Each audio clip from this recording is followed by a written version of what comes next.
Imagine paying just, well, a massive premium for a luxury home in a gated community. Right, you think you are buying into paradise. Exactly. You move in, and then you wake up one day and find out the developer has literally cut off your water supply. Wow. Yeah, and they are demanding this arbitrary ransom just to turn it back on.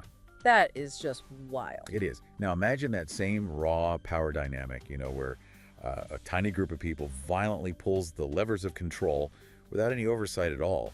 But imagine it playing out at the highest levels of national banking, Oh, that is terrifying. or quietly strangling the food supply of an entire nation. Welcome to this deep dive. We are taking you straight into the newsroom of Addis Fortune. That is Ethiopia's largest English weekly newspaper, for those who might not know. Yeah, and we are unpacking this week's most compelling stories to show you what rapid modernization actually looks like on the ground. Because on paper, Ethiopia is experiencing these massive economic and agricultural booms. But the reality is just a really messy collision of old regulations and staggering new ambitions. Yeah, it gets complicated fast. It really does. Okay, let's unpack this. I want to start with a story where the high-level numbers look phenomenal, but the foundation is completely cracking. You are talking about Addis Bank, right? I am talking about Addis Bank. Yeah, because if you look solely at their balance sheet for the 2024 to 2025 financial year, Addis Bank is a roaring success story. The numbers are huge. They really are. Their gross profit nearly doubled to 1.8 billion birr. That is incredible. And their assets grew by 25% to a massive 54 billion birr. By all traditional metrics, they are thriving. Which is highly unusual, right? Given the current economic pressures like inflation and chronic foreign currency shortages. Exactly. It makes you wonder how they pulled it off. Well, those shiny numbers hide a massive structural failure. Yeah. Because the National Bank of Ethiopia, the NBE, the central regulator. Right, the big boss. Yeah, they recently stepped in and completely voided Addis Bank's November 2025 board election. Which is a huge deal on its own. But they did this a full 8 months after the election actually happened, ordering a complete rerun. Wow. Intervening in a private lender like that, that is a nuclear option for a central bank. It really is. What triggered that? Well, the intervention was entirely driven by this bitter struggle over who actually controls the institution.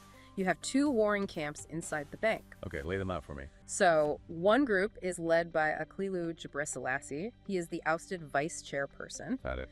And the opposing camp is led by the board chairperson, Elam Asfa, and she is working alongside the bank's president. So it is top leadership fighting top leadership. Exactly. And the conflict really originates with a new mandate from the regulator requiring all banks to hold a minimum of 5 billion birr in paid-up capital. Okay, so to hit that 5 billion birr threshold and avoid being penalized, Addis Bank had to scramble for equity. Yeah, they were desperate. And they did this largely by buying more than 600 million birr of shares from Gels Bank. Right, which is interesting because Giz Bank was a defunct institution. Yeah, they never actually opened for business. No, they didn't. They essentially just absorbed dead equity to make their own balance sheet look bigger. It feels like a magic trick. But Elam Asfa's camp insists this was a totally legal, necessary survival tactic to meet the deadline. Sure, but Aklilu's camp alleges that this capital raise involved some profound irregularities. Like what? Well, the most severe accusation is that some of the new shareholders bought their stakes using loans issued by Addis Bank itself. Okay, let me stop right there. I want to make sure I understand the mechanics of this. Go ahead. They are alleging that the bank handed out its own money to investors, so those investors could turn around and buy shares in the bank. Yes. So they are artificially inflating the bank's capital. I am no banking regulator, but loaning people money to buy your own bank sounds like a textbook definition of financial fraud. It absolutely is. Under Article 25 of the Banking Business Law, which was enacted just last year, it is explicitly prohibited for a bank to grant loans against the security of its own shares. So if these allegations are proven, what happens? It carries years of imprisonment. It is a very big deal. Wow. Is that the only thing they are fighting about? No, Aklu's group is also questioning a $10 million foreign currency transaction involving Safaricom Ethiopia. Oh, Safaricom. They are rolling out a massive nationwide telecom network, right? Yeah, which means they handle huge volumes of foreign exchange. Aklilu's camp alleges that Anbisa Bank's accounts didn't fully disclose obligations tied to the conflict in northern Ethiopia regarding this transaction. That sounds incredibly messy. It is. They are pointing to unexplained overseas trips by directors, the deliberate sidelining of risk management employees, things like that. And Ackley himself was stripped of his roles as vice chairperson and head of the Risk and Compliance Committee just because he was asking these questions. Well, Allam's camp claims he was meddling in management affairs and intimidating staff. It's like having a shiny new sports car, but two people are violently fighting over the steering wheel while driving at top speed. It has a perfect analogy. Which brings me to the regulator. I am trying to figure out why the NBE waited 8 months to void the election. Yeah, it seems like a long time. If two people are fighting over the steering wheel, you don't wait 8 months to pull them over. Did they just not notice? Or were they hoping it would resolve itself internally? What's fascinating here is the NBE's internal calculus. The regulator didn't step in immediately because the bank wasn't bleeding cash. Right, the profits looked good. Exactly. But they ran a special investigation, and the governor, Dr. Iyab Tekline, concluded that the rift was so deep that some directors were intentionally excluded from board meetings. So it's completely dysfunctional. Yeah. The psychological shift for the regulator is the realization that capital adequacy does not equal a sound bank. Just having money isn't enough. Right. A silent, divided boardroom is actually the greatest danger to depositor stability. The NBE intervened to send a warning to the entire banking industry. A warning that you can't just operate like this. Yes. When you have weak shareholder structures allowing a small group to wield outsized influence, governance fails, regardless of how good the quarterly profits look. And that dynamic, where the people holding the operational keys completely bypass the rules to squeeze the stakeholders. Yeah. It isn't just happening in corporate boardrooms. We are seeing that exact same bottleneck behavior in people's literal front yards. Oh, you are talking about the real estate situation. Yeah, let's look at the micro-level monopoly happening at country club developers, Right. or CCD. Right, CCD. This is a massive gated community on the outskirts of Addis Ababa. Massive is almost an understatement. It has been in development for roughly 2 decades. The original pitch was a self-sufficient utopia. They promised everything. They did. 4,000 homes, an 18-hole PGA standard golf course, a 5-star hotel, a hospital, a shopping center. But today, only about 1,700 homes actually exist? Yeah, less than half. And that PGA golf course is nothing but construction dirt. Which is so frustrating for the residents. Oh, absolutely. Residents are even reporting that completed playgrounds were demolished just to clear space to build more houses. That is just awful. But the real friction point is that the developer, Miss Hale, still hasn't handed over the management of the estate to the homeowners association. 20 years later. 20 years. The developer still holds absolute authority over the community's infrastructure. Which leads to some pretty crazy situations. Like, the residents recently received a WhatsApp notice telling about 60 households that their water would be cut off unless they each paid 35,000 birr to fund new water pumps. A WhatsApp notice for your water supply. Yes. And when some residents refused to pay the sudden fee, CCD actually followed through and physically disconnected their water supply. So people bought into a luxury gated community, but the developer kept the keys and acts like a utility mafia. That is exactly what it feels like to them. I am struggling to understand how a developer can unilaterally cut off a basic human necessity without competitive bidding for the repairs or, any independent oversight. They just have all the power. They identify a problem, set the price, and demand payment via WhatsApp. It is insane. Well, Miss Hale's legal defense rests on the distinction between service and maintenance. Okay, what does that mean? He argues that providing the water is a service, but replacing broken water pumps is maintenance, which the residents must fund. That feels like splitting hairs when people don't have water. It does. But he claims the original handover plan, where CCD would run things for 5 years and then hand it over to the HOA, that was designed for a completed project. And since it's not completed. Right, because the estate is still under construction, he argues it cannot legally or practically be handed over. Ah, convenient. He also points to the massive inflation and rising material costs over the last 20 years. He says that wiped out their thin 10% profit margins on homes initially sold for under 2 million birr. So the residents thought they were buying a finished luxury home. Yeah. But they essentially bought a stake in a never-ending construction site where the developer can hold their plumbing hostage. Exactly. When legal frameworks lag behind rapid development, The party with physical leverage gets to write the rules. Whether it's the dominant bank shareholder or the real estate developer with their hand on the water valve. Right. And that unchecked leverage in the supply chain is exactly what is breaking Ethiopia's agricultural boom. Oh, this is a great pivot. Because the contradiction between the official macroeconomic data and the reality on the ground is sharpest when you look at the food supply. Absolutely. Here's where it gets really interesting. The federal government has been promoting this Bounty of the Basket initiative. And if you read the official statistics, the sector is experiencing an unprecedented miracle. Right. Officials claim that over 4 years, egg production jumped from 3.2 billion to 11.7 billion a year. That is a massive leap. Milk production nearly doubled, too. Yet, at the ground level, businesses are collapsing. Yeah, take Maswal Takuya. He runs an animal feed stall around the Forensi Legation area. What's happening with him? He's going out of business because he struggles to sell even a 25-kilogram bag of feed on a given day. Wait, if there are so many more chickens, shouldn't he be selling more feed? You would think so.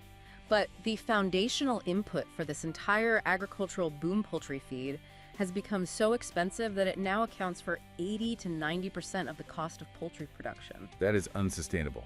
And it's not just the basic grain either, right? No, not at all. We read that vitamin additives can cost up to 100,000 birr for a single quintal.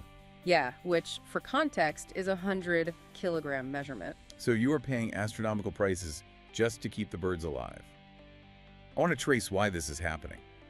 The State Minister for Livestock acknowledges the squeeze, but points to surging soybean and corn prices. But a raw commodity price increase doesn't fully explain a market collapse of this scale. Right, so what is the real issue? The structural collapse is happening within the value chain itself.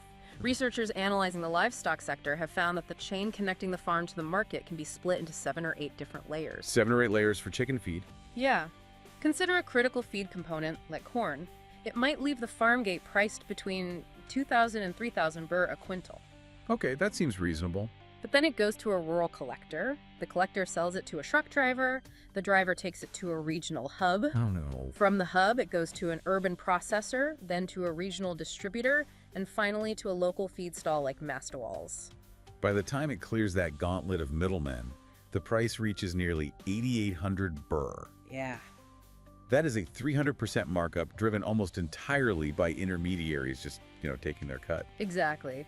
Ethiopia is attempting a massive leap from low-input subsistence farming to intensive market-oriented production, but the logistical chain is so bloated that the middlemen capture all the value. And the downstream effect of this has to be devastating for the small producer. It is. While feed costs are skyrocketing due to the middlemen, government distribution networks have simultaneously flooded the consumer market with eggs. Oh wow, so supply is through the roof.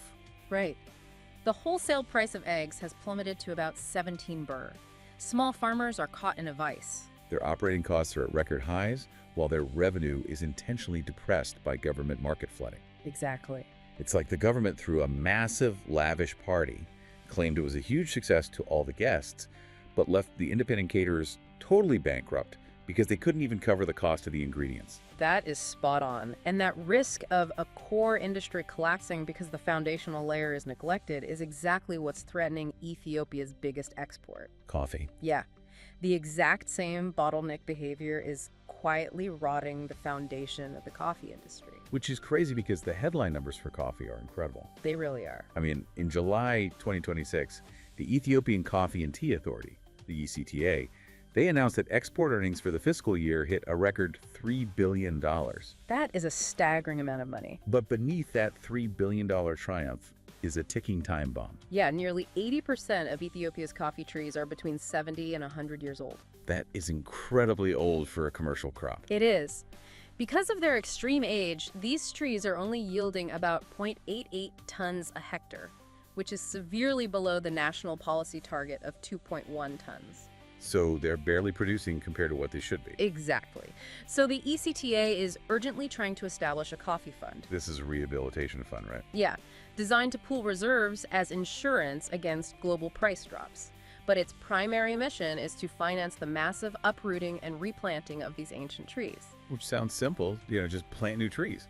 until you realize that 95% of Ethiopia's coffee is managed by 4.5 million smallholder farmers. Right. Uprooting a century-old coffee tree is incredibly labor-intensive, and once you plant a new sapling, it takes 3 to 4 years before it produces a viable commercial crop. That represents 3 to 4 years of absolute zero income for a smallholder farmer who likely lives season to season. It's an impossible ask for them. But I'm trying to look at this from a market perspective. If the industry just made a record $3 billion, why does the government need to step in with a specialized fund? It is a good question. Shouldn't the banking sector naturally finance the replanting of its most lucrative export? If we connect this to the bigger picture, it reveals how the Ethiopian financial sector calculates risk. Okay, homie. Commercial banks are more than happy to lend money for exporting coffee. Exporting is a short-term transaction with a fast, guaranteed return. The beans are already there, just ship them out. Exactly. But they are entirely unwilling to lend money for producing coffee. A 4-year wait on a newly planted tree carries far too much risk for a commercial lender. Wow. So the banks will finance the truck driving the beans to the port, but they won't finance the farmer growing the beans. That is exactly right. This means the 4.5 million farmers are entirely on their own to bridge a 4-year gap in income. That is a recipe for disaster. It is. Without a dedicated fund to absorb that risk, desperate farmers will make the only logical economic choice available to them.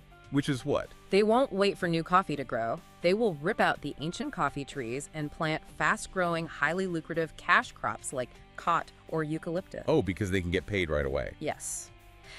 If that agricultural pivot happens at scale, the Ethiopian coffee industry will be permanently destroyed. The coffee fund is a desperate mechanism to provide the financial safety net that commercial banks just refuse to offer. So, subsidizing the coffee industry, fixing the agricultural supply chains, building the infrastructure for urban real estate. Yeah. I mean, somebody has to pay for this rapid modernization. Yeah, and increasingly the strategy for financing the future is to tax the visitors. Right. As of June 19, 2026, the Addis Ababa City Administration implemented a new 5% municipal accommodation tax. And this applies to all hotels, resorts, and guest houses in the capital. But this isn't just a standard line item tax. The city administration has tied this tax directly to the hospitality sector's right to trade. Which is aggressive. Very. Before the Tourism Commission will renew a hotel's operating license, the hotel must produce a tax compliance letter proving they've paid this 5% levy. And the hotels are in an absolute panic. Yeah. It's not just about paying the money. They are scrambling to completely overhaul their software and point-of-sale systems to integrate this new reporting requirement. While simultaneously worrying, this will drive up prices and scare away consumers. Exactly. Updating hundreds of different proprietary accounting systems to report directly to a municipal commission is a logistical nightmare for business owners. But the city administration argues this aggressive taxation is vital, right? They do. They state that 72% of the revenue collected from these levies goes directly into capital projects for public benefit. Which brings us to the stadiums. Yes. If you look outside the capital, toward the Amhara region, you can see exactly the kind of massive infrastructure they are trying to fund, like the Bahir Dar International Stadium. Oh, right, the Bahir Dar Stadium project. It has been crawling along since 2008. It has been a very long road. But it is finally nearing completion this September, largely backed by a 1 billion birr injection from Midrasi Investment Group, who is also acting as the contractor. And the evolution of this stadium perfectly captures the shifting, highly demanding standards of international development. How so? Well, in 2021, the Confederation of African Football, CAF, they suspended the stadium because it failed to meet their operational standards. So they couldn't host games. Right. Since then, the stadium hasn't just been built, it has been continuously redesigned to chase moving FIFA requirements. The specificity of these international requirements is wild. It really is. I mean, the original architectural design featured 2 changing rooms. FIFA inspectors arrived and mandated that 4 changing rooms are now the minimum standard, forcing a total structural redesign. Yeah, and they had to bring in a French firm, Gregory International, to completely rip out the existing pitch and install deep drainage with automated irrigation. That sounds incredibly expensive. It is. For a 60,000-seat stadium, the final phase isn't even about pouring concrete anymore. It is about importing specialized broadcast lighting just to pass a foreign certification. Because Ethiopia is pushing incredibly hard to host major continental tournaments, specifically targeting the 2027 Africa Cup of Nations, or AFCON. But look at the profound irony here. Mm-hmm.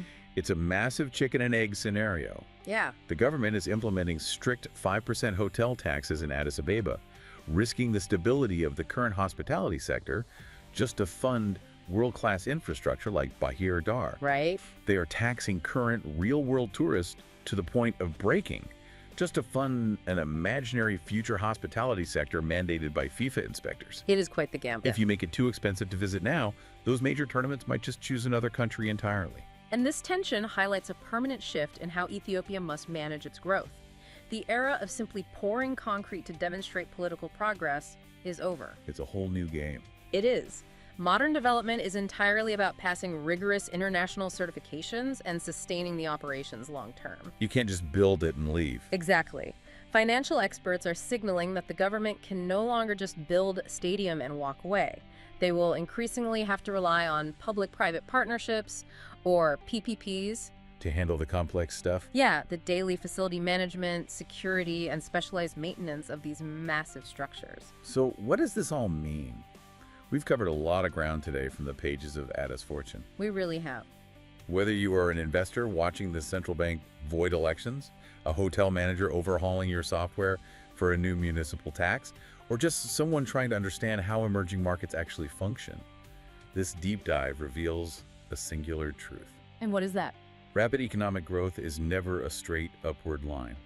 It is a messy, complicated collision of outdated regulations, missing infrastructure, and massive new ambitions. I couldn't agree more.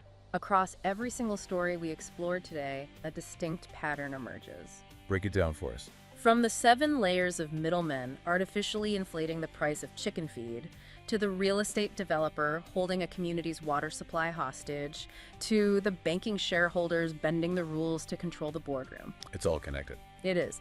As an economy rapidly modernizes, true power is not held by the people creating the value, and it is not held by the consumers buying the value. Who holds it then? True power is held entirely by the intermediaries who control the choke points. In any modernizing system, I encourage you to look at your own industry and ask yourself, who controls the choke points? Because whoever controls the choke points controls the future of the machine, even if they're fighting over the steering wheel while the foundation vibrates. Thank you so much for joining us on this journey through the newsroom of Addis Fortune. It's been an incredible deep dive, and we'll catch you on the next one. Goodbye.